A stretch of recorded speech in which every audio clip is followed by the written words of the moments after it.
What's going on, everybody? Welcome to the first Basketball Society Google Hangout chat here.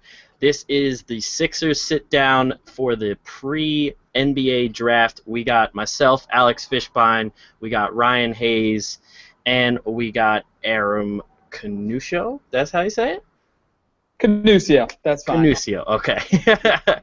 And we're here to talk some Sixers, and Aram will introduce you guys to some of the topics we have going on today.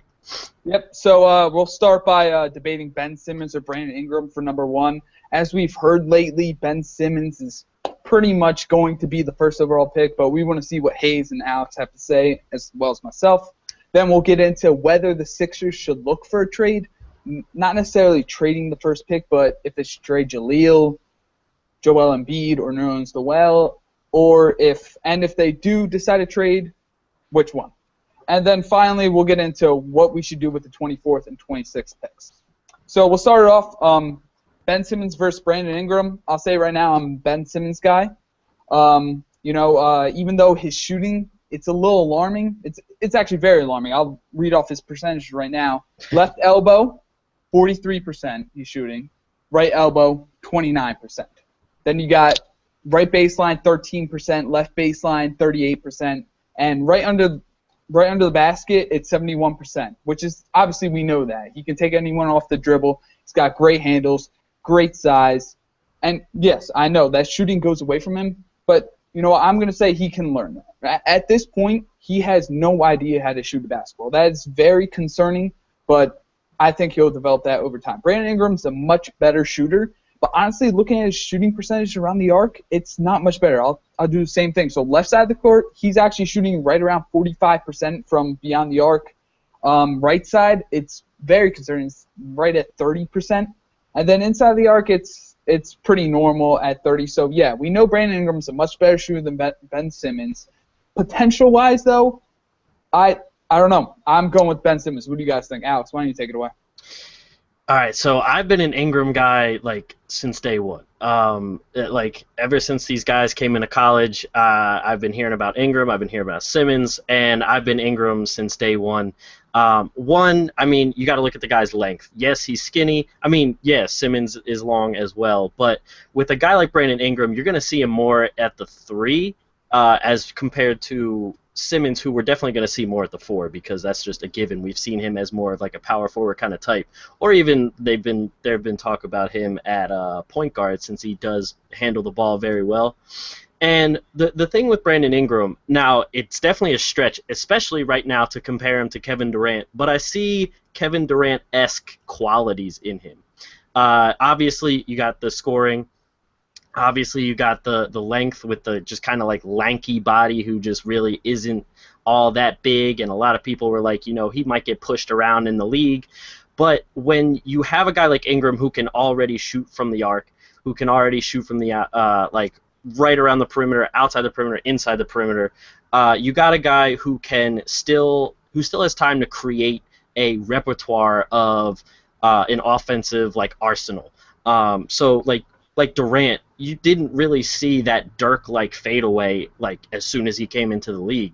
That's something that he developed and that he got pretty damn good at. So I can see Ingram becoming a guy just like that. And even when you look, a lot of people were saying, well, Ingram's defense wasn't that great. But for Ingram, a guy at Duke who wasn't exactly the legit number one every single time go-to guy, he was still getting an offensive rating of around 115 and a defensive rating of 103, 104, which really, especially in the league, that's around average. No. But on top of that, you have a guy who he still was able to get rebounds even with a skinnier build. He was still averaging right about 7 rebounds a game. He still was averaging 17 points a game. And you have a guy and then when you compare who these two played in college, obviously Ingram played the tougher schedule because he's at Duke. So he's seen some tougher opponents and still has been able to score and still has been able to put up the points that he has. I mean, overall, you did get the percentages from like the certain parts of the court, but overall, he still does have a 3-point percentage of 41 and an overall percentage of 44%, and that's mostly coming from his shots outside. And he's averaging about 5 3-point attempts per game compared to Simmons, who didn't even average one whole 3-point shot per game. Yeah. So what do you think, Ryan? I think that passing up on a guy like Simmons this guy is like a once in a, every 10, 15 year kind of guy in a draft. And like just looking at some of his games he had, like the one of the most impressive games, I know it's going to sound a little crazy, but that game against NC State where he only had 4 points, but he had the 14 rebounds and the 10 assists, 3 blocks, and three steals. I know that's not like a crazy thing, but he gives you so much more, I think, and he's a point center. He's 6'10", 225, and he's got the passing ability of. He's probably one of the best passers next to Kay Felder and Chris Dunn in the draft. So, and the size, yeah, he's good. He's not a good shooter, but from all the videos I've been seeing, looks like he's been putting in that work. Looks like he's been shooting in the gym a lot, and I think he's hearing all of the stuff that says he can't shoot, and I think he's been working on that all summer to prove that he really can shoot.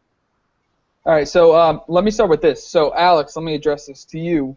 Mm-hmm. Let's say, I don't know, 15 years from now, or potential-wise right now, who do you think, let's just say everything works out for both Ben Simmons and Brandon Ingram, who's the better player at the end of the day? Who has the better career? Like ceiling potential-wise? Yeah, so let's say the weakness is for Ben Simmons. He can't shoot right now, and, he's not the strongest guy right now. Let's just say he fixes that, and Brandon Ingram, well, he's skinny. Obviously, that's the one glaring thing. Mm-hmm. He fixes that too. Who's the better player? Who's the better product at the end of the day? At the end of the day, like potential ceiling-wise, it's pretty hard to not say Simmons. Yeah. But at the same time, like I said, with the whole offensive repertoire thing, like the Kevin Durant-esque abilities, there is still a very nice chance that Ingram can develop that kind of scary, just like he can score from anywhere on the court with a whole plethora of moves. Mm-hmm. So when I look, when like what this really comes down to, like to me, is the fact that the biggest thing, like, I mean, both of them can fill this need, but the biggest thing the Sixers have needed ever since losing Allen Iverson is a scorer. Because the number one guy they had before, after Allen Iverson, was Andre Iguodala, and we know that he's not a number one guy. He's not the scorer that you need Andre Iguodala to be. And, like, so after that, the only scorer we had was, like, Lou Williams. So, like, when I see this kind of scoring potential and this kind of just offensive threat that Ingram looks like he can be, I think that, because, I mean, with Simmons, you might not need a point guard as much as you might need a better point guard with Ingram. Because with Simmons, you get, like, a point forward, kind of like in the teams with LeBron, he hasn't needed a great point guard. Yes, he had Kyrie now, but like with the Heat, they had Mario Chalmers because Dwayne Wade could handle it, but LeBron took a lot of point guard duties. So Simmons has that kind of ability, but I still think Ingram, you can get a point guard somewhere, and when you throw Ingram in there with that whole arsenal that he could develop, I think that could just be have the potential to be very, very scary. Especially when you have a guy, like when it comes to defense, when you have a guy like, if they do keep Nerlens Noel and Joel Embiid, you got some defense that's down low that will still be able to bail him out if he doesn't develop into the defensive end of the ball. Mm-hmm. I'll say this. I was a Brandon Ingram guy for a long time. every single person, whenever they ask me, I'd say, oh, Brandon Ingram over Ben Simmons. And then when it came to this, I'm still thinking, Sam Hinkie obviously left, so maybe we're still not rebuilding for the next, 3 or so years. Maybe we are going to try to contend this year. I'm not sure. But when it came down to it, someone asked me, all right, who are you drafting first? I'm like, you know what, just Ben Simmons. Potential-wise, yeah, you agreed with me. He probably has the higher ceiling. I agree with you because Brandon Ingram, he fits so much better with what we have. But what we have right now is I don't think that's what we're going to have 3-4 years from now when we're actually contending. So I think Ben Simmons is a more sure thing, which is why I'd go him because, honestly, Jaleel's probably not going to stick around. Joel Embiid, we have no idea how long he can play. Those are the two main components, which is why I'd personally go with Ben Simmons. Hayes, what do you think with all that? I agree with that. I think that with getting Simmons, you have a lot more kind of way room to do kind of different things with the roster.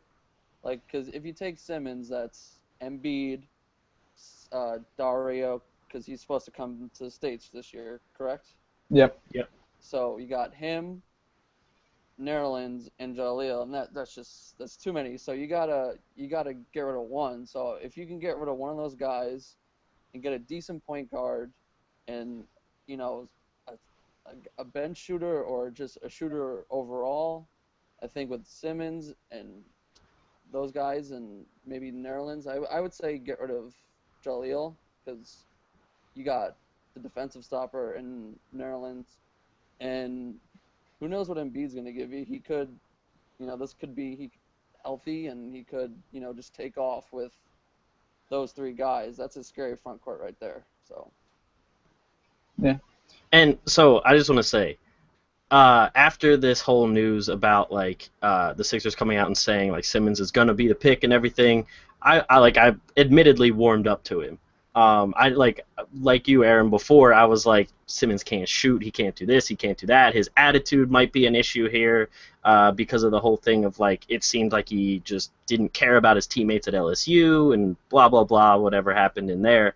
But I will admit, after seeing because I think it was just leaked a little bit ago was the workout video that he had for the Sixers, and I'm not gonna lie, it was very impressive.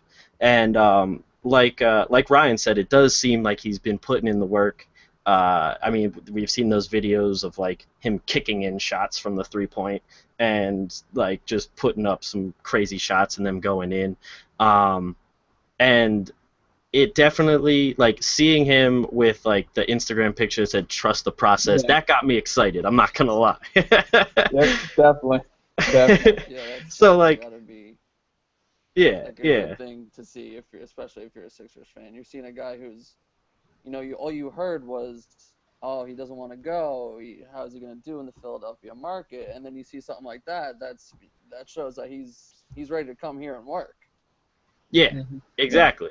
And that's that made me happier from a standpoint of everyone who was kind of worrying about his attitude and everything. It was all right, this guy, the thing that I compared it to is when the Sixers drafted Jahlil Okafor to now, because we've seen Jahlil Okafor, his body language wasn't great. You got the whole throwing the jersey thing and all that stuff all those rumors that have come out and everything, and it just made me a little bit more excited because it seemed like Simmons is excited to come here as much as we're excited to have him. Definitely. Yeah, so, exactly. And I know. So I mean, all in all, I think we all say, Brandon Ingram probably fits better with the Sixers right now. We know Simmons is going to be drafted by the Sixers, and I think we're all, content with that. I think we all say, you know what, it's fine. They're both pretty much number one overall picks. In another given year, Brandon Ingram's going first. So we can't really go wrong. Either one of them is going to have a successful career.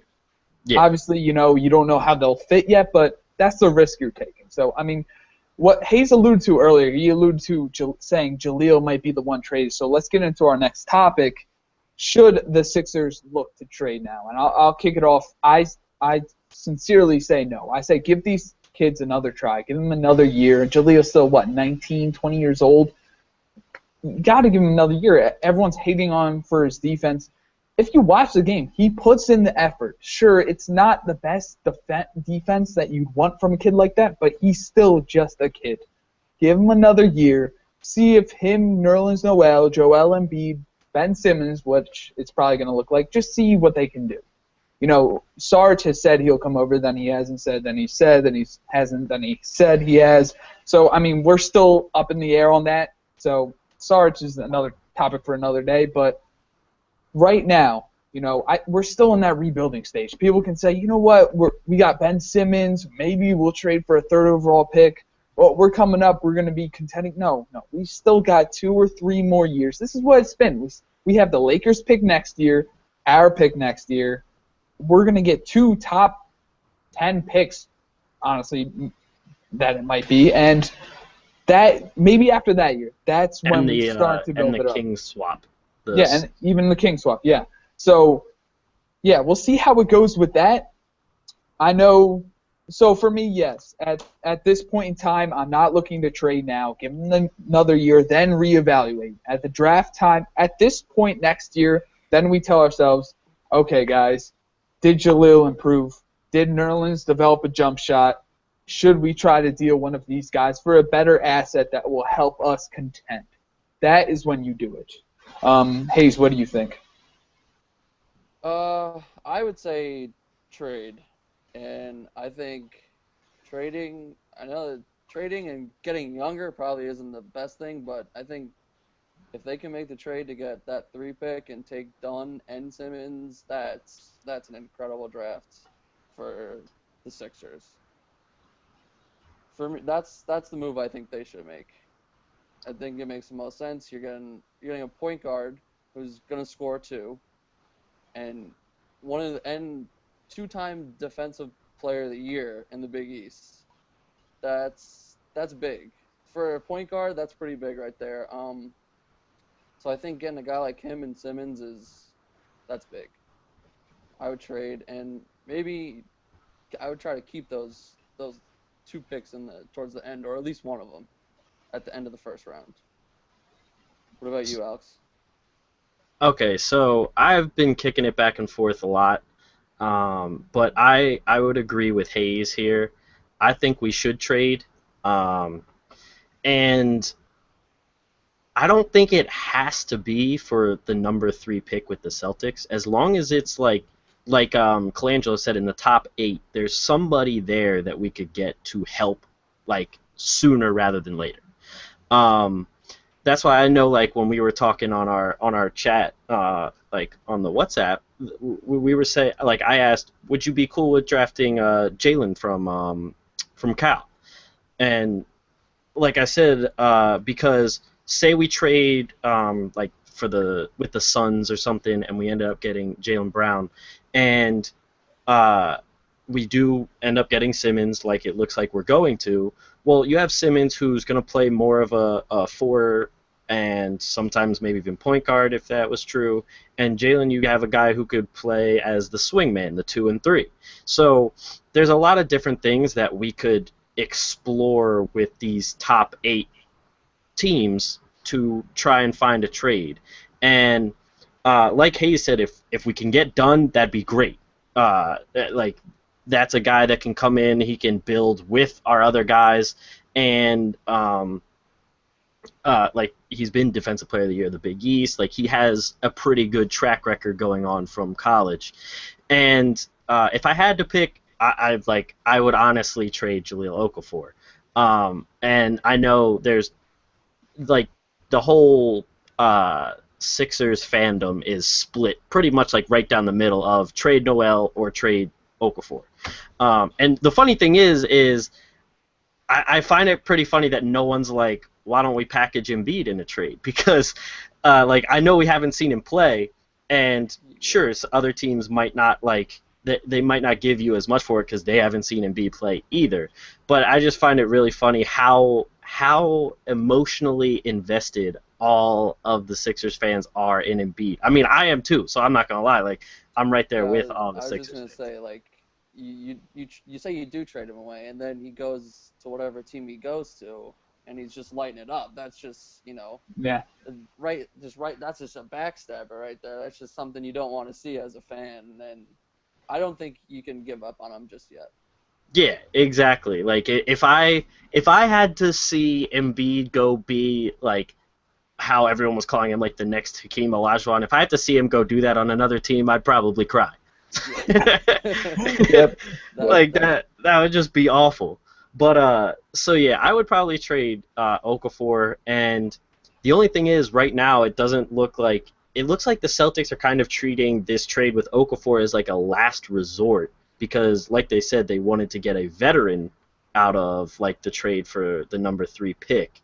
And the one thing that like if I was the Sixers that I would also try to do is I would try and trade like Okafor and maybe one of those later first round picks to try and get their first round pick and maybe like Marcus Smart. Just so there's like a little bit of an insurance plan because like you know what you're going to get from Marcus Smart. We've seen him play. And like just in case something crazy happens, like Dunn gets hurt or has like a career-ending injury, God forbid, you want something else just to make sure that that kind of thing doesn't happen. You're not giving up Okafor just for like a chance at something. So I would trade, but I would try to get a little bit more than just the pick. So I would probably like put Okafor in there, and I would probably package, I don't know, maybe even Stauskas or something, as well as like one of those last 2 picks in the first round, just to maybe try and get like a little bit of an insurance in there as well.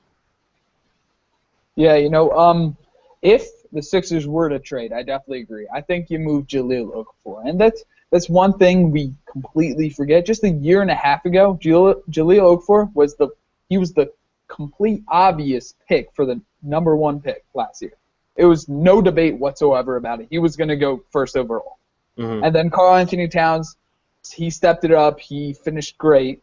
And then obviously D'Angelo Russell, that was kind of a shock. I was a Russell guy. I wanted him 3rd instead of Jahlil, so that was a shock. But Jahlil Okafor, he is a number 1 overall pick still. His presence offensively is still spectacular. So I agree. I don't think you just give him for a 3rd pick because, as we know, this draft is 1, 2, and then the rest, pretty much. It's probably like 3 to the end of the lottery, and then the rest. But there's a huge gap right there. Marquise Chris, I think, is talked about like somewhat 3rd. I know Chris Dunn is heavily talked about 3rd if we were to trade there because we really love Chris Dunn, quote unquote.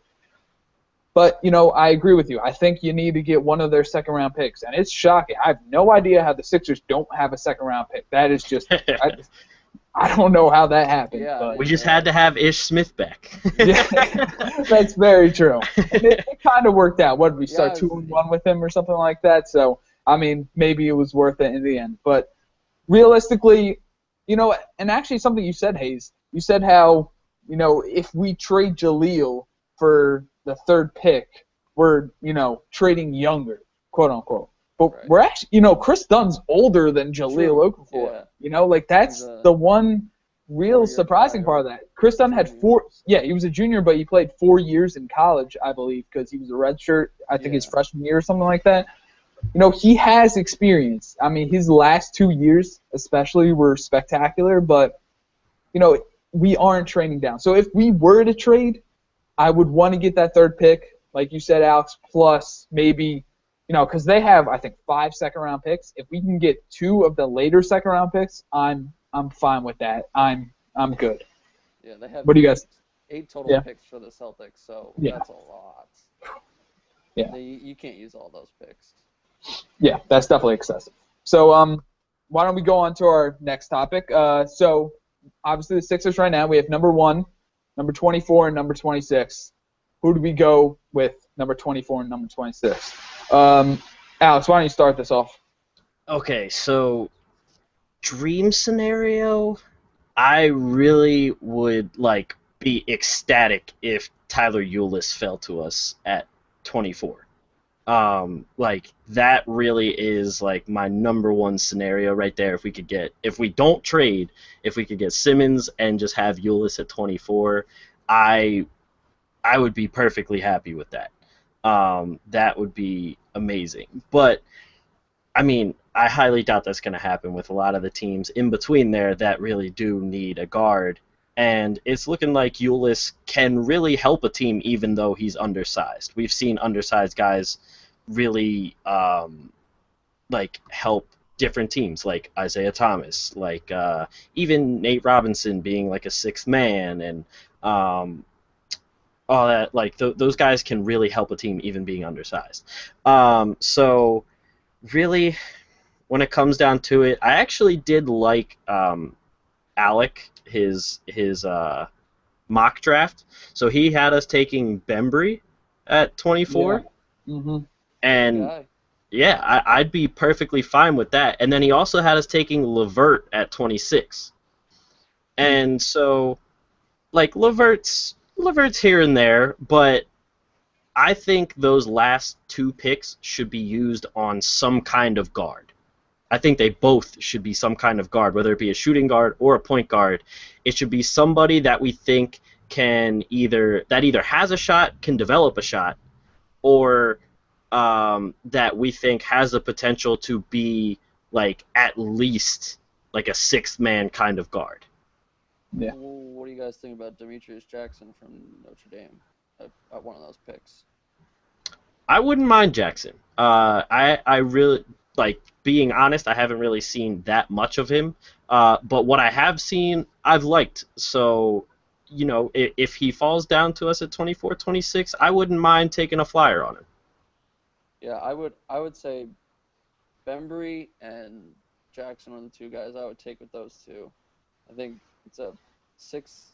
Bembry's 6'5", 6'6", a guy on the wing. He can, he's gonna play defense. He's gonna do everything for you.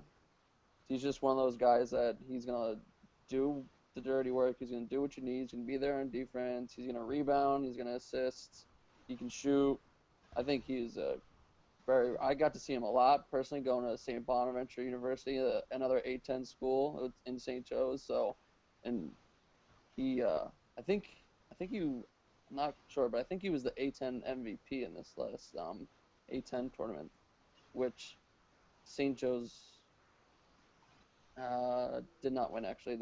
Or did they did win? I'm not sure. You have to check that, but I think he's going to be a good player.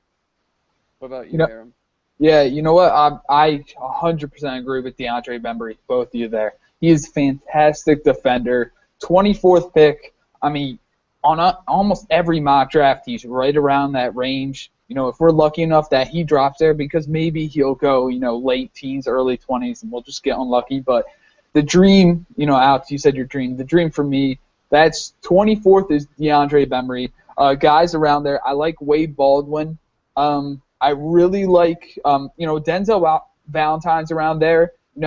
He's more of a veteran. He's probably not a very promising NBA player. He's going to have to prove himself more than anyone else for the simple fact that, people just hate seniors, I guess. That's kind of weird to say, but everyone hates seniors, so he's just going to have to prove himself more. It's kind of the opposite of what you think, but yeah, Valentine, I saw Draft Express latest, they had him 22 or 23. Being a Seton Hall fan myself, actually going to Seton Hall, obviously, but Isaiah Whitehead, the dude is a straight scorer. He is a killer on the court. Right now, most mock drafts have him mid-second round, early second. So I'd say, the dream's to go 24th Bembry. I'd like to trade that 26th pick. There's no one I see around there that I'm like, you know what, I need this guy on our team. I'd trade that 26th pick, maybe with the Celtics or something, get 2 second-round picks this year, maybe even a future second, why not, and get someone like Isaiah Whitehead later or Wade Baldwin, because they're both around there. But I agree with you, Alex. Definitely need scores, definitely need guards, someone who can do something on the court, because honestly, if you're the Sixers right now, your management, what are you looking for? You're looking for people who will get people in the stands. Because, are we really going to win right now? Unless we trade Ben Simmons for someone like Jimmy Butler or do something drastic, we're not contending, like I had said previously, for another 2 or 3 years. Right. So I'm completely fine with going Bembry 24th or someone with great potential and then trading that 26th pick because there's no one around there, like I've said, that really sticks out to me. Yeah, but other than that, what do you guys think? So I like I said before, I also really like Bembry, and I like the thought of like a small ball lineup with both Jeremy Grant and Bembry. Like that Yeah. defense would be crazy. That would be insane. That would be great. Exactly, Oh, like man. just the thought of that, like that'd just be really awesome. And I just wanted to ask, what would you say if they, for some reason, decided to take a flyer on Thon Maker down there? I mean, hey, go ahead, Ryan. You take it first. He's like that's like the guy who's just the most. No one. It seems like no one really knows what's going on with him. From what I heard back when he was doing high school, but he looked like he was gonna be great. And then with all this, he like stayed at high school for like a fifth year. I don't know if you guys know this, but like he Yeah, like yeah. stayed just to play, and he's ninth. So I don't really know. He's got good size. Was he 7'1"? He's like 7 foot, I think. Yeah, he's like 7'1". 7'1", 215. Yeah. That's good size. I mean, you could take the risk. I mean, he looked like a very good ball handler actually. I remember seeing a couple of high school mixtapes. He had some pretty good ball skills. If if you have no other, or you're thinking you don't know, or maybe you make a trade and you get a veteran point guard, or you get someone else like a Marcus Smart, like you guys said earlier. I would do it. I would take the shot. Shoot your shot, right? Yeah, I guess. For me personally, I don't choose Thon Maker. Why? And I actually want to get into something, Alex, you said. You mentioned Tyler Eulis and Karis LeVert. That's who Alex had said. Right. I'll talk about it in a bit, but just with Thon Maker, do you guys realize Thon Maker is the first player in what? I don't even know how many years, more than 12 years to actually not have played in college or not have played against professional players. He's the first player to do that in a long, long time. Because Brandon Jennings went overseas. He played against professionals. Moutier just did that same thing. We didn't see that from Thon. His stats, they're all skewed. They're all, he's playing against high school kids. He would take at least 3 years, 4 years probably before he's anything to a team. He's got size, like Hayes said, and he can develop into something, but it's going to be a long time. That's the one problem I have. And so going back to Tyler Eulis, you said you really like Tyler Eulis, right, Alex? Oh yeah. I agree with him. Okay. I agree. He's a tough guy. He ain't gonna take nothing from no big man in the NBA. He ain't taking it. He's a tough dude. Yeah, See, he'll go right into your chest and get right back up. See, this is my one thing. Does someone have his measurements? I think it's like 5'8", and then like mid 100s, like it's like 160, 170 something like that. I think that's about right. Yeah, it's like, has anyone measured at that? That's the one thing. Like, no one has ever been that and succeeded. That is a huge problem. Like, TJ McConnell has 50 pounds on this guy. Like, we have to understand that for a second. TJ McConnell has like 4 inches and 50 pounds on this dude. And by the way, I'm a huge TJ McConnell fan, but still, like, that's very concerning to me. And are you guys really convinced right now Tyler Eulis is better than TJ McConnell? I'm not. I'm still having TJ McConnell as my backup point guard. He's gritty, just like Eulis, but he's got the size. He actually has an okay shot. Look at his percentages from last year when he actually decided to shoot, because for the first half of the season he was just reluctant to shoot whatsoever. But he actually shot pretty well. Like, it was surprising when you looked at his percentages. And McConnell actually led a good offense. Often you'd see him running in circles on the baseline, like he'd drive baseline and then just take it back up to the free throw line and just keep doing it. Like, he does that at times. But obviously that huge weakness for Eulis is his size.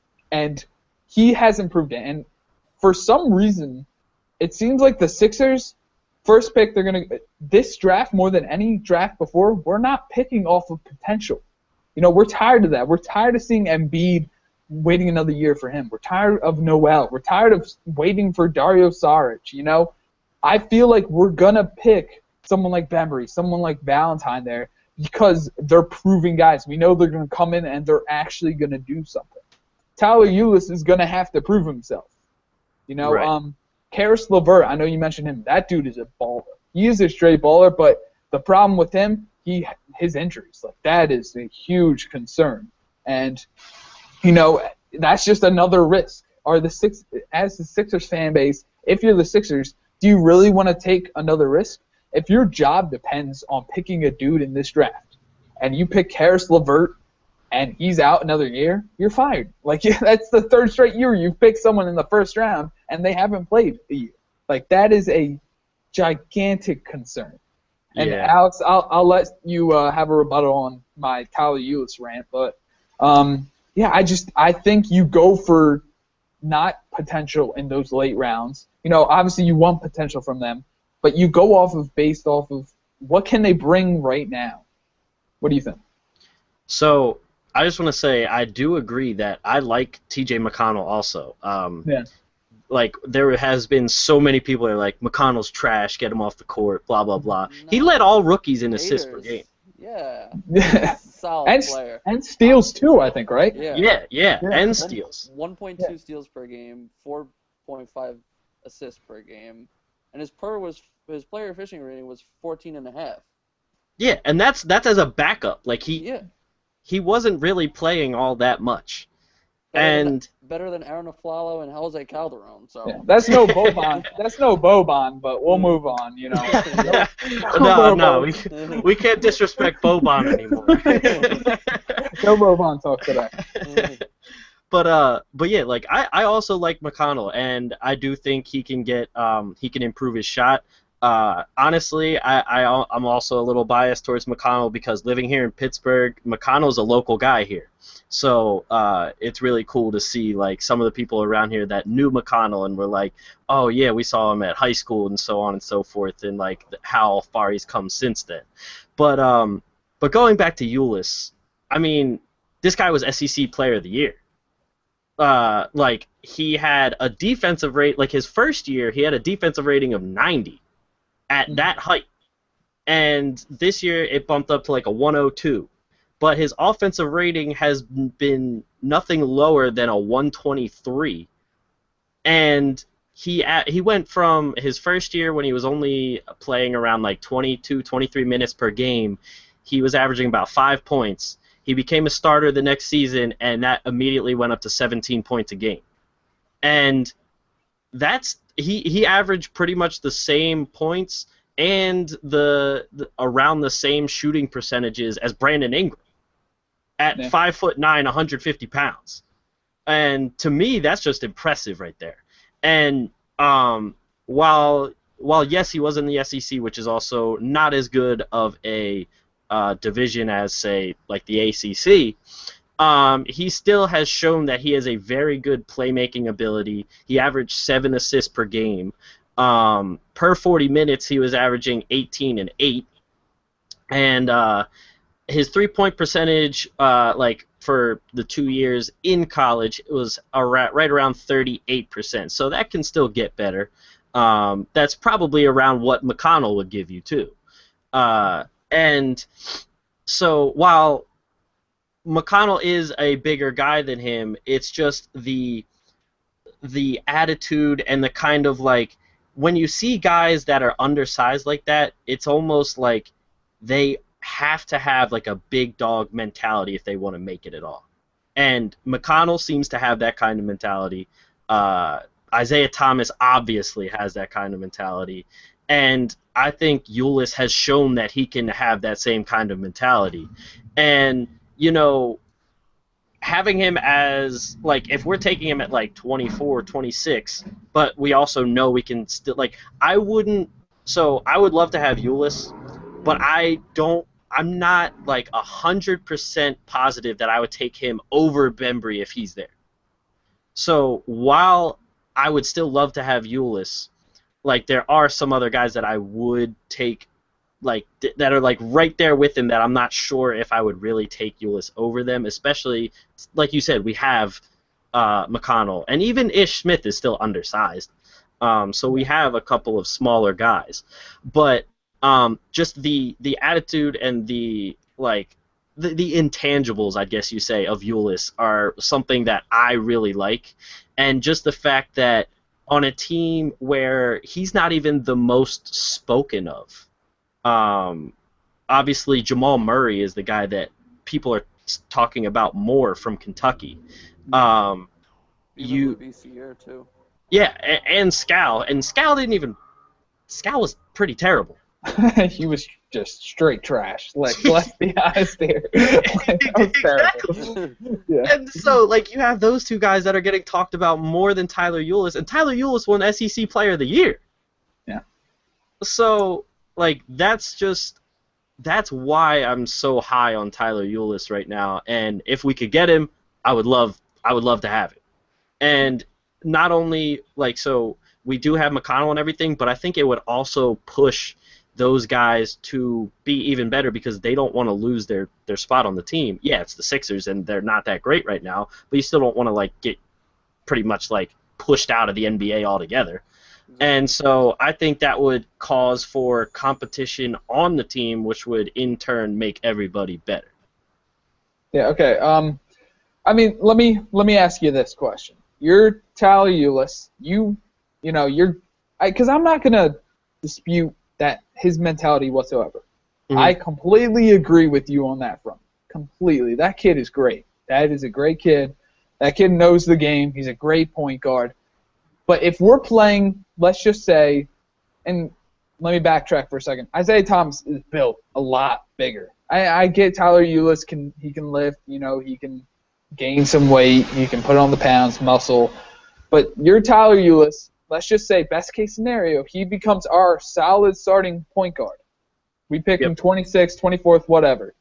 We play the Bucks. We play the Thunder. Can we play Eulis?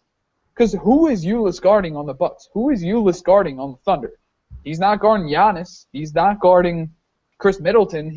For the Thunder. He's not guarding Westbrook or. I mean, he could probably guard Roberson because what does he do on offense? But I mean, he could that's probably my cover question I'm posing. MCW. We'll have another one of these and just bash MCW the entire time. But for now, let's focus on my question. Honestly, do you see Eulis as someone you can put in the lineup when you're playing a team with a bigger team? Let's just say that. Right now, like as he is, probably not. Okay. And yeah, the fair point is that you're not putting him in right now. He's going to be the second or third point guard if the Sixers do decide to get him. And, knowing – because that kid has overcome so much already. Who's to say he can't overcome this, And all power to him. I hope he succeeds in the NBA. If we do get him, obviously I'm going to root for the kid. But, at this point, I don't know if I can really go for him. Because right now, I'm saying Ish Smith is a lot better than Eulis. Eulis is probably a better shooter. I don't think Eulis is particularly very good, but, he's probably a better shooter. He might be a better shooter than Ish Smith, yeah. But still, Ish Smith's a little better, 3-4 years down the line, maybe. If everything goes right, yeah, Tyler Eulis could succeed, but he's going to have to jump over a lot of hurdles. Hayes, do you have anything to say about that? Yeah, I could see where that comes into question. But as we were talking about this, another guy who's kind of smaller popped into my head. Another guy that's been kind of under the radar. I want to see how you guys feel about him. Kay Felder from Oakland. Yeah. I think yeah. if like a second round, like you were saying earlier, if you can get a second round pick, I think that's the guy you take. But back to Eulis. Yeah, it's gonna be a little bit of a project. It's just really about him gaining mass and, like you said, when you're versing bigger teams, who's he gonna cover? But you don't know. He could stay with. Maybe he's got the speed to stay with a guy, but you're obviously gonna have to help defensively on him. So But I think if Ulyss is a guy that's there, I agree with Alex. You got to take a guy like him. He's Okay. a he's been every time they just keep pushing him down, and he just keeps proving everyone wrong. So all these questions like that we're saying right now, it's just to me that's just fueling the fire within him. Okay. No, I just had thought about this when we were trading before. I'll ask another question, and Hayes, you can probably start this one off. If you're the Sixers and you're offered Jimmy Butler for the first overall pick, so essentially Jimmy Butler for Ben Simmons, are you doing it? If you're the Sixers, are you doing it? Yeah, I would. I think I would do that. Alex, what about you? Uh,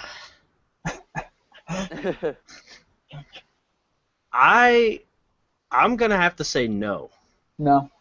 I like Butler, so like I take a very big like defense means a lot to me. Like I weight the defensive ability of a player a lot more than offensive ability because like we've seen some of the greatest offensive players we've ever seen. But obviously you're going to need at least one guy to lock down someone. And Jimmy Butler is a very, very good defensive player. But that being said, I would still have to say no because say we get Jimmy Butler, he's already been in the league for a while. And like you said, even if, say we get Butler, but we're giving away Simmons, we're still a couple of years away from even contending. Yeah, we might get an 8th seed, but this whole Hinkie thing wasn't for the 8th seed. Mm-hmm. So while it might attract free agents like next offseason, I don't think in the long run that would be that great for the Sixers. Yeah, it's kind of like the same. It's a similar question to would you rather LeBron for 5 years or would you rather Ben Simmons for 15 to 17 years? Like, what would you rather? Right. You know, so obviously I agree with you, Alex. The whole goal of this whole rebuilding was so that we're good for a long period of time. Because, I mean, Hinkie, we have picks galore for as the time goes on. And, you know, me personally, and it probably would go against everything. Trading that first pick is ripping away from that whole rebuild. That is kind of doing that. And, you know, Jimmy Butler's fantastic because I had envisioned this. I had mentioned, you know what? We put Embiid at power forward. We put Noel at center. Obviously, Embiid would probably be power forward offensively, center defensively because Noel's probably quicker. He can get out on the guards, so on a pick and roll or something. But then you get Robert Covington at small forward, Jimmy Butler at shooting guard, and then you trade Jahlil Okafor for Chris Dunn, so pretty much at point guard. So that's a pretty solid lineup, and that's a good lineup for 8 to 10 years. And maybe in 3 years, that's an Eastern Conference Championship caliber team. So it'd be hard for me, you know, as a fan right now to say, no, I don't want Jimmy Butler for Ben Simmons. But then again, you know, Ben Simmons, all right, best case scenario for the Sixers, Joel Embiid becomes healthy, you know. He's going to be great. Nerlens Noel, you know, Nerlens Noel is pretty much complete right now. He could develop a jump shot, but his defense is already spectacular. His feet, his hands, they're so quick for a guy of his size. He's very good. People don't realize when we say trade Nerlens Noel or Jahlil Okafor, Nerlens Noel is so much higher than Jahlil right now because I'm not too worried about Nerlens. I know what he's going to do on the court. I don't need to worry about him defensively, and he's going to be there for putbacks. And, I mean, we saw so many Ish Smith, Nerlens Noel alley-oops last year. Oh, yeah. Like, there's so many of them. So, yeah, the vines are just endless with that. So, I mean, you know, best case scenario, like I was saying, Nerlens, Joel Embiid, Ben Simmons, and then what do you do, you know? From everything we've seen of Embiid, you know, he seems to be healthy right now. We took the right precautions. We waited a long time to even get him on the court. He's just now able to scrimmage. He's probably still not going to play in Summer League, and then we'll probably play him 10, 15 minutes at most per game next year. At most. That's best case scenario. So is it worth trading? Maybe not now. I had said prior that, give everyone another year, and I'm still going to stick by that.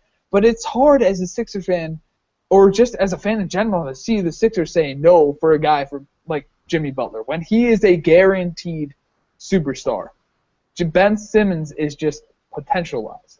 So best case scenario, if Embiid, Noel, and Ben Simmons are all, great, those three can't work together, right? So that's where I'm a little like, you know what? Why not trade for someone great? Because Jimmy Butler, is he still like what?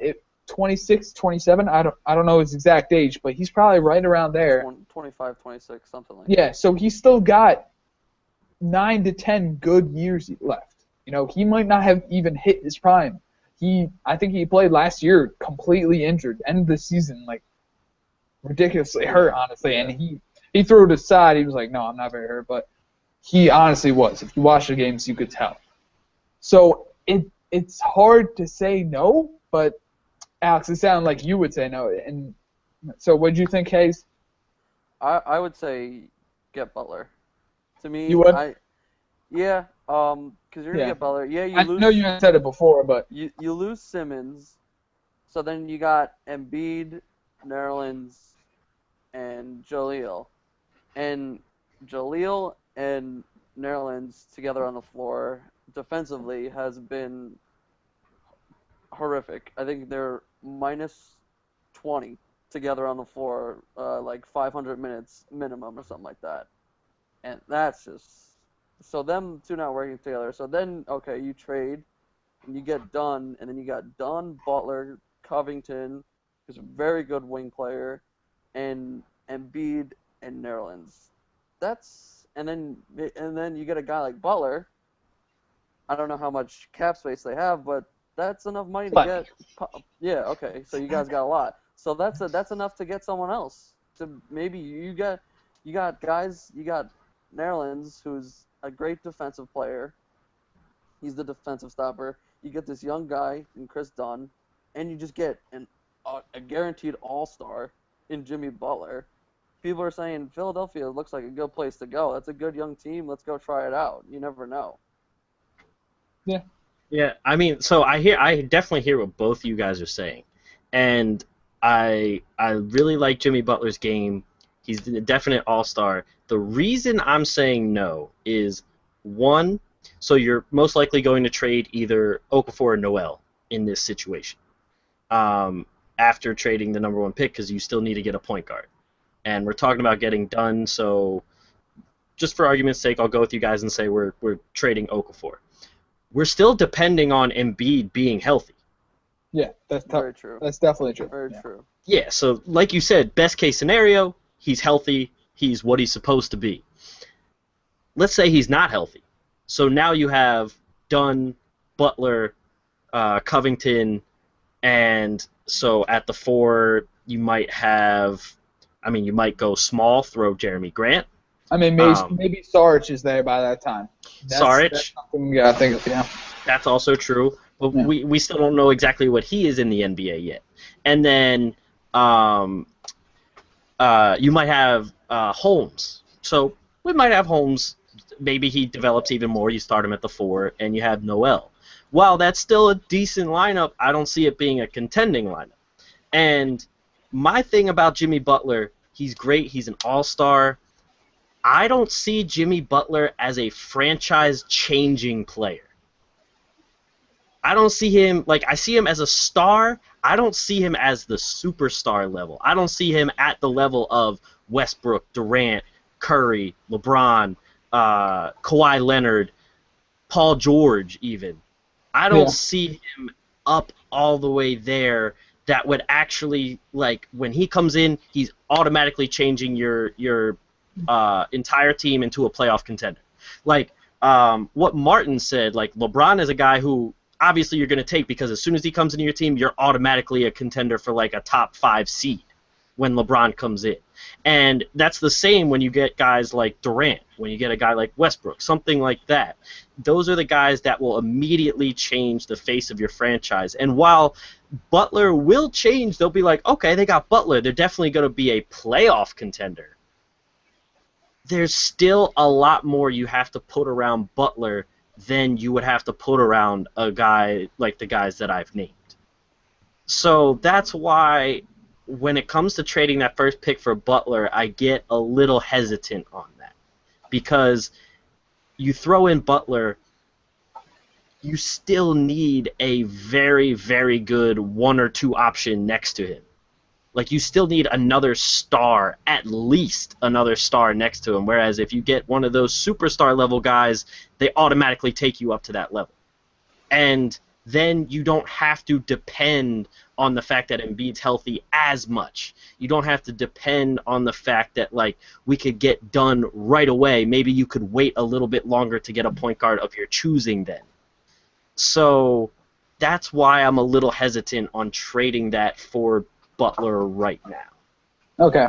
Now I'll say this thing and then we'll end it. Because it just got me thinking, Alex, I kind of agree with you. Are we – because that team, you're still a couple years out. You still need all of these guys to become complete players. Chris Dunn's a lot closer, because like I said before, you trade Jaleel for Chris Dunn, you're actually trading up. He's more experienced than Jaleel. So, right. But one thing, let's think this through. You take Jimmy Butler out of the Bulls. You take Jimmy Butler out of this future Sixers team that we've hypothetically drawn up. You got Derrick Rose, Doug McDermott / Mike Dunleavy, Pau Gasol, Joakim Noah on one side. And then on the other side, you got Chris Dunn, Robert Covington, Joel Embiid, and Nerlens Noel. Obviously, one team still has a lot of potential, but just looking at right now, could we really be that much better than the Bulls, So this is going off of your point, Alex. Like, are we really going to could we really become that team, Honestly, we bank off the fact that, because honestly, I think Noel has hit somewhat of a ceiling. I think he can develop a little more. He can put on some more size, become an even better defensive stopper. But his offensive game's never going to be polished. He's not going to be that offensive guy we can just throw the ball to in the post. Joel Embiid, we haven't even seen him, so I don't want to critique that. But still, with the injuries, it's very concerning because if I remember correctly, his one injury, no one has ever come back from, I'm pretty sure. I think, Judas Agauskas had got it, or Yao Ming, something like that, and they had played a bit. Yeah, they both did. And I think Z had played a bit and then just fell apart. Like, this is Embiid. Obviously, he's a lot younger, but, to go off your point, we don't know what he's going to be. Robert Covington, he is a great wing player, but he cannot put the ball down. Let's start by saying that. He can't create his own shot, He's fantastic three-point shooter, one of the most underrated in the game, because he can hit it from anywhere pretty much. But but he's not creating his own shot. So you are completely relying on Jimmy Butler and the fact that Chris Dunn becomes the player that we think he's going to be. Because Chris Dunn at this point, me saying that, this lineup, we'd contend, I'd have to be a lot more confident in Chris Dunn. But there's a reason why Chris Dunn is not one of the first overall picks. He's not even really talked about in the top 5 pretty much because it is Murray, Jaylen Brown, Dragon Bender, and then the top 2. It's those guys. Marquise Chris is somewhere around there. All of these guys are there, and it's usually Chris Dunn's in the middle. He's like 5 or 6. Usually you don't talk about 5 or 6 being, this incredible guy who, Sixers fans are saying, trade Jaleel for Chris Dunn. I honestly, I don't know if we should be too confident in a guy like that, He's only done it for 2 years in Providence. He wasn't great all 4 years. That's one thing about seniors, I don't know. So let me present it to you guys. Do you guys think that Bulls roster is just better than what the Sixers roster would be? I'll let Hayes take that to start that off. It was Rose, Butler, McDermott, Powell, and Joakim Noah, correct? Yeah, so you take away Butler from both teams. Who has the better supporting cast around Butler? Obviously you look at the Bulls, they have more scoring right now, and obviously the Sixers have more potential. But down the line, can you see that Sixers team becoming better than that Bulls team? Because remember, the Bulls didn't even make the playoffs. Yeah. They were what, a 42-40 team? They were okay, but they were very disappointing. So What do you think, Ace? I would say that I think it would be a better supporting cast because I think even with just a guy like Nerlens and Chris Dunn, those are two. I mean, Nerlens I think, is a very, very good player. I really like Nerlens Noel a lot.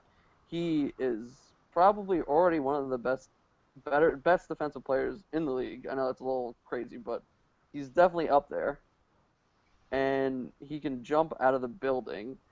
And Chris Dunn, I think he's gonna be a great point guard in the league. And I would say that just those two guys, rather than a guy like a Derrick Rose who's hurt and a Pau Gasol who's getting older, that's not going to attract much free agent attention. Yeah, Chicago, but I think with even with Dunn and Covington and Nerlens, to me that attracts more free agents than the Bulls supporting cast. Now that's definitely true. They'll definitely attract more free agents, but yeah. So what do you think, Al? So I think they will, that like the Sixers supporting cast will be a better supporting cast, but if we're talking right now, I don't see them as a better supporting cast. So like right now, obviously you have Derrick Rose, who's been there, done that, gotten an MVP. You got Pau Gasol, championship player. Yes, they're getting older, and Derrick Rose's knees are like dust, but you still have these guys who still have the veteran presence, who have been there before and like know their way around the league. And you got a guy like Joakim Noah, who's like the defensive anchor of that team, and Doug McDermott, who's been getting better as well. Like we've seen McDermott improve a lot as soon as he got playing time with Hoiberg. So right now, I would definitely give that nod to the Bulls as a better supporting cast. But in the future, I would definitely say easily the Sixers would be the better supporting cast.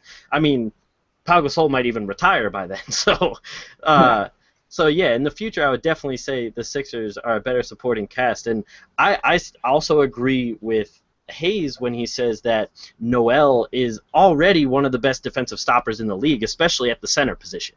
I just know that through a lot of the games that I've watched, they've gone through his averages, and the only people who have had the same averages in the first 2 years as Nerlens Noel were guys like David Robinson, guys like Shaq, people who dominated the paint. Ralph Sampson, yeah.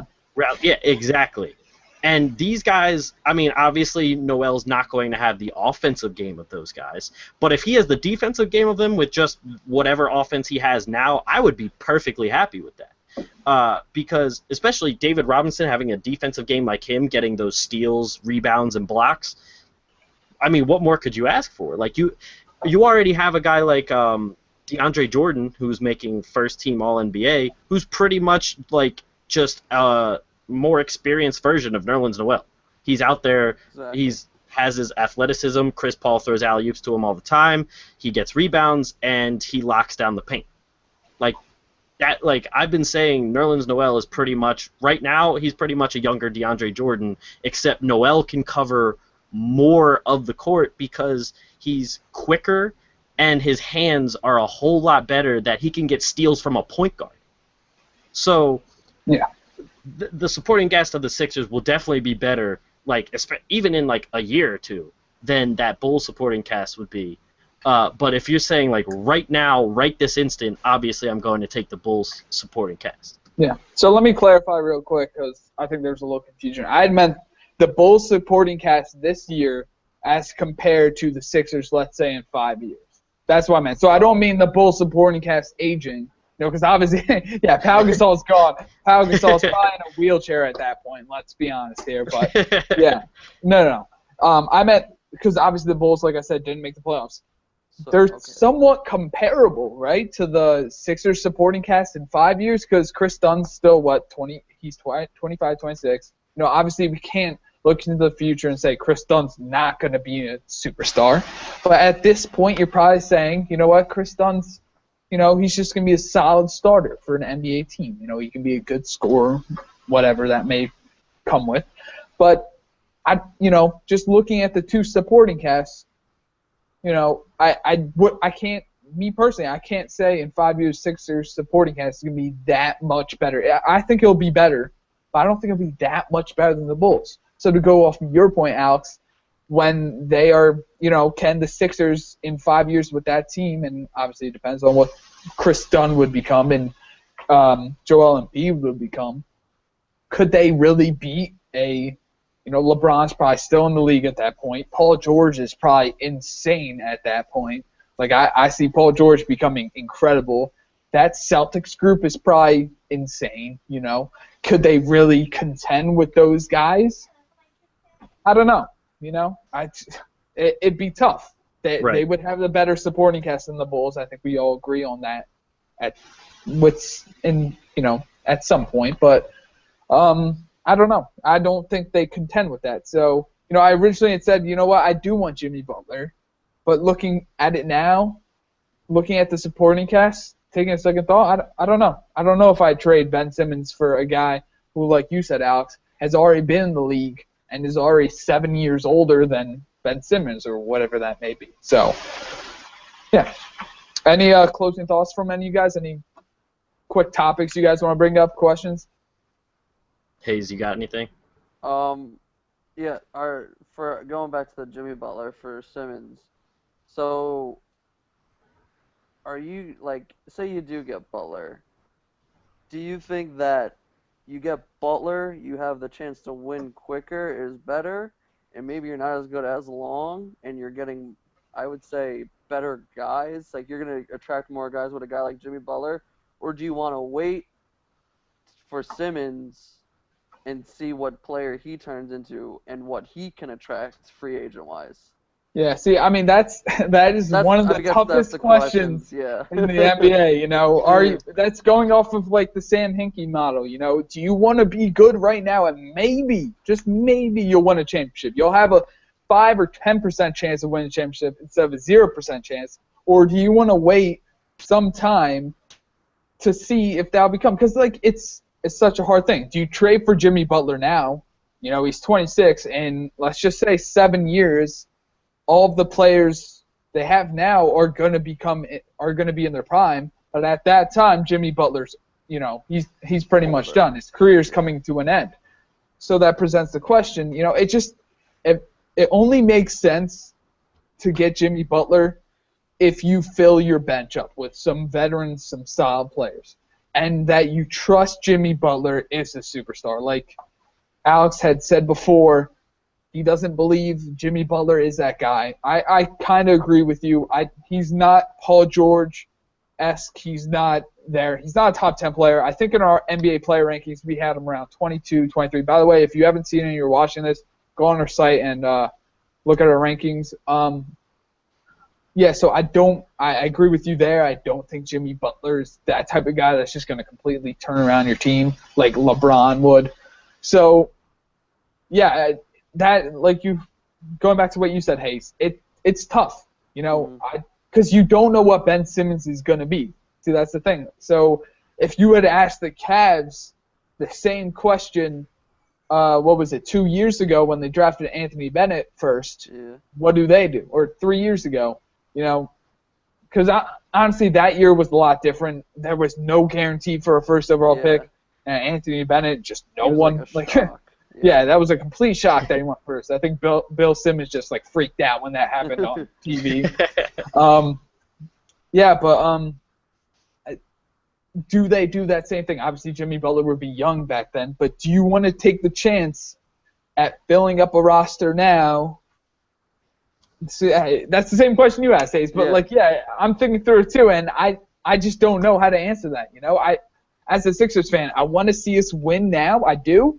But I'm still a believer of the process, I still miss Sam Hinkie. I want him here, But realistically, I don't know, Alex, you could take over. But it's tough. It's tough for me to say I don't want Jimmy Butler. I don't want someone I know right now is excellent, is a great, incredible defender, first off, and just great all-around player, to take Ben Simmons, who, best case scenario, like I had alluded to before, he's just, he's a great power forward, but that doesn't fit with Jaleel, Nerlens, and I mean, he probably fits with Nerlens, but he doesn't fit with Jaleel and Embiid if they become healthy. So it's really tough because, he's probably not going to bust. Ben Simmons is one of those players in a long time that we can honestly say, this dude's can do so much on the court. He's not going to be a bust pretty much. Right.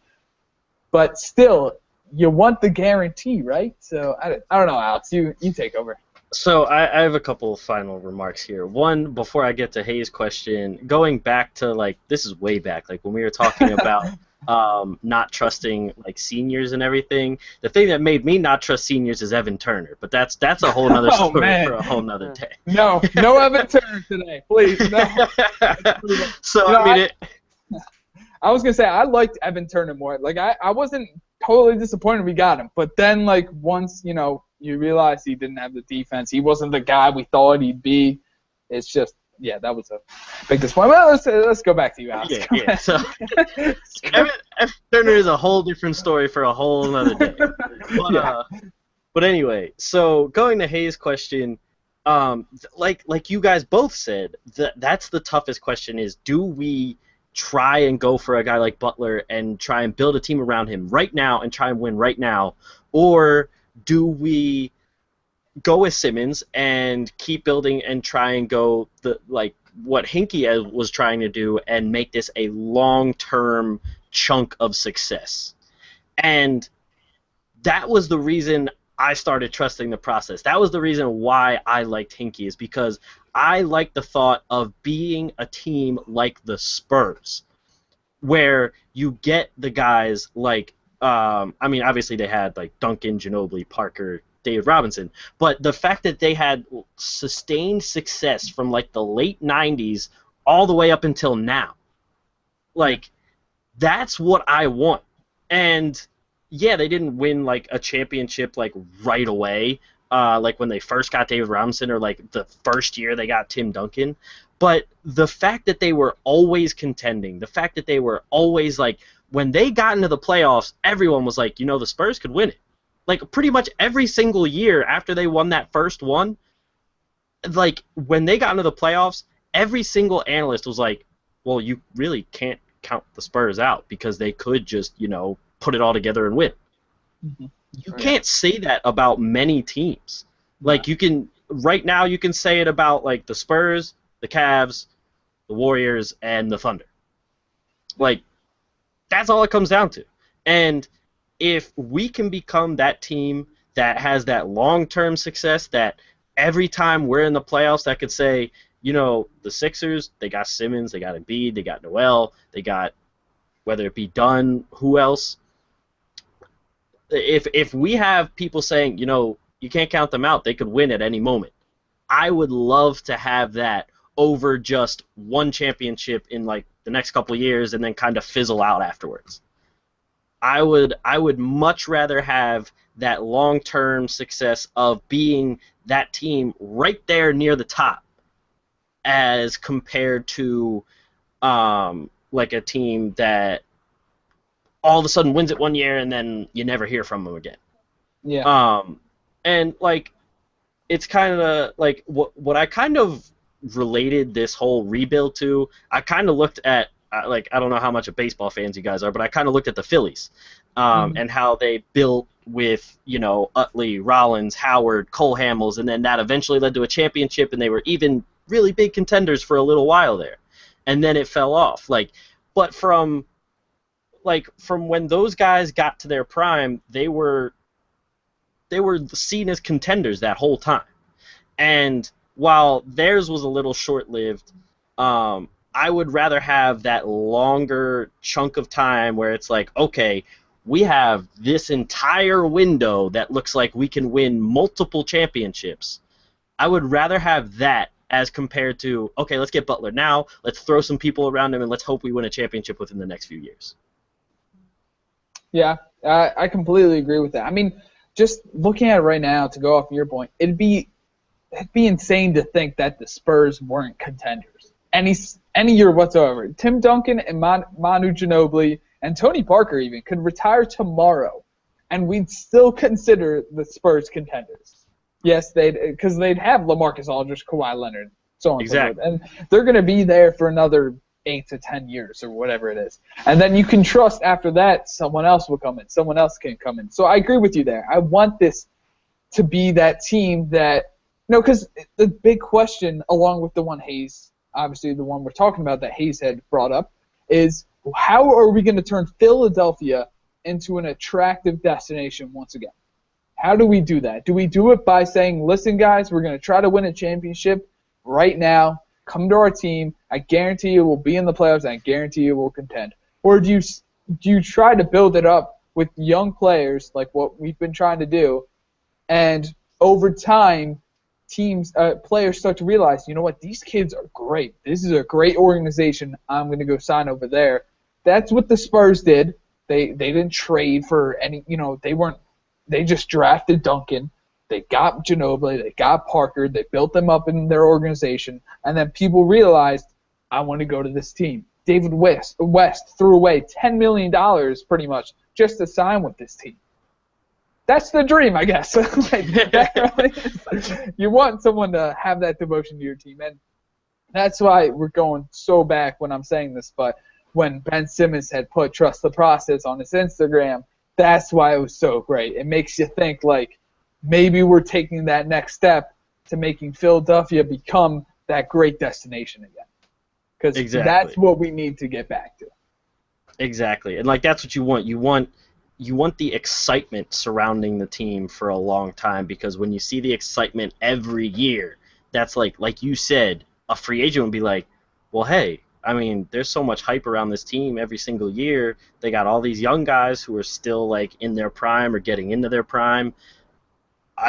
That would probably be a good basketball move, to go there and build with these kids that are, like, just about to hit their prime. And on top of that, like, we've seen the Spurs do it with Popovich. And yes, Brett Brown came from the San Antonio background, but, like, we've seen all of these players that have come in here and have suffered through, like, terrible seasons.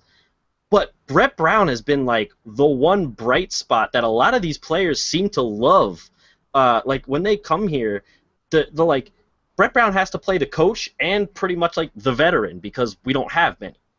And Brett Brown has been able to develop these young guys so well, like, at least so far, that a lot of these guys would see this team, like, see the excitement around these guys that were built from the bottom, and they would see a coach that was, like, that's with his players from a 10-72 season all the way until a championship. Like, you don't get many coaches that will suffer through an entire season with only 10 wins and still have a ridiculous amount of faith in his players. Like, we have watched Brett Brown say, like, I know my guys can get better. I know they're good, and just, tonight wasn't our night. Like, a lot of times you'll see a coach just flat out, like, depressed in this kind of season, but somehow Brett Brown was able to keep that kind of composure and still be able to motivate his players. And when you're a free agent later on down the road and you see this excitement, like we were just talking about, if, like, we have this excitement surrounding the team, and you see a coach that's been there from day one when they were losing when they went on, like, when they were 1-30, like, you look at that and you say, okay, this organization, they're loyal for their players. They have these young guys who are getting better every day, and there's so much excitement surrounding the team. And you're in a historic basketball city like Philadelphia. Yeah. Like, you have Wilt, who played here, Dr. J, Moses Malone, Charles Barkley, Allen Iverson. Like, this is a historic city for basketball. So all of that put together, down the road, you're definitely going to get some free agents, and you're definitely going to, if this keeps going the way it's supposed to keep going, you're definitely going to turn into that Spurs-like team. Mm-hmm. Yeah, Hayes, anything you want to say? No, I just wanted to throw that question out there and see what you guys thought. So it's trust the process. I think that's a perfect way to leave it off. Just say that and then just call it. Just call it. All right. So thank you guys for listening. Thank you guys for joining in on the chat here. And so make sure you guys tune into the draft. We'll obviously have tons of coverage on our site, on our Twitter. And we will have a post-draft Sixers sit-down and probably talk about some other teams as well after the draft. So make sure you guys check out that. And as Aram said before, make sure you check out our rankings on there. Aram did a great job with that. We have ranked everybody in the NBA right now. So definitely check out our website for that. So without further ado, I'll say goodbye. Basically. Later, guys. See you guys.